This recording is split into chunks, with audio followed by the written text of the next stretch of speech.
Hello mga kasipag. So ngayon mga kasipag, magpapakain nga pala tayo mga kasipag nitong dalawang pusa. So yung tigre mga kasipag, tapos yung isa, yung may sakit. So ngayon mga kasipag, inuna natin itong maliit yung tigre kasi nga kanina pa ito kasi mga kasipag na naghahanap ng pagkain. So kaya inuna natin siya. So ngayon mga kasipag, tinanggalan ko siya mga kasipag ng tinik kasi medyo nahirapan siyang kumain. At ayun mga kasipag, at dito naman tayo mga kasipag sa isa nating pusa na may sakit. So ito yung pangalan nito mga kasipag ay Motmot. So siya yung matagal na mga kasipag na may sakit na kung saan ay pabalik-balik yung sakit niya. So pinakain na natin siya mga kasipag kasi nga gutom na yung mga kasipag. Kasi kailangan na natagal niya kumain kasi halos isang beses lang kasi natin siya guys sa papakain na galunggong sa isang araw. So nung nakaraan kasi mga kasipag, hindi ko siya gaano napakain ng maayos kasi ayaw niya nang kumain mga kasipag. So kaya ngayon mga kasipag talagang sinamantala ko mga kasipag yung pagkakataon na makakain siya ng maayos kasi tuloy-tuloy siya mga kasipag kumain. So di ko lang alam mga kasipag kasi baka nagutom siya ng mga nakaraan kasi konti nga lang yung kinain niya ng mga nakaraan. So kaya ngayon mga kasipag, binigyan ng pagkain hanggat gusto niya.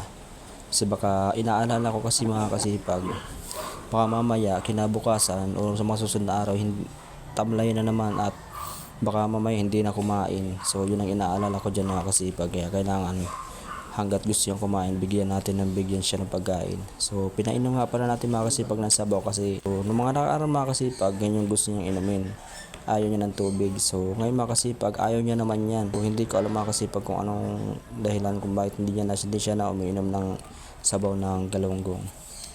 So pagdating mga kasipag sa cat food, ayaw niya ng cat food mga kasipag. So hindi siya nakain ng cat food. So mas gusto niya yung galunggong, nilagang galunggong. At ito mga kasipag, at binigyan nga pala natin mga kasipag siya ng nasa siya na pagkain. So dalawang klase mga kasipag, ang flavor niya ay tuna at salmon. So yung mga kasipag, yung kulay blue, salmon po yan mga kasipag, salmon ang flavor niya.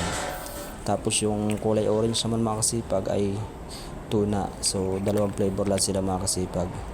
So gustong gusto niya mga kasipag, kaya yan yung ginagamit ko mga kasipag panghuling pagkain niya. So maliban din mga kasipag sa galunggong na binigay natin, so binibigyan pa rin natin siya mga kasipag ng pagkain niya na nabili ni ate sa Cartimar. So ang bumili pala mga kasipag niya na si ate. So si ate mga kasipag ay sobrang hilig sa pusa kasi halos araw-araw mga kasipag inaabang-abangan siya ng mga pusa sa daan pag pauwi na siya para lang sa... So ayun mga kasipag, so hanggang dito na nagtatapos mga kasipag ng ating video. So mga kasipag, kung nagustuhan mo ang video natin, so pa-like and subscribe.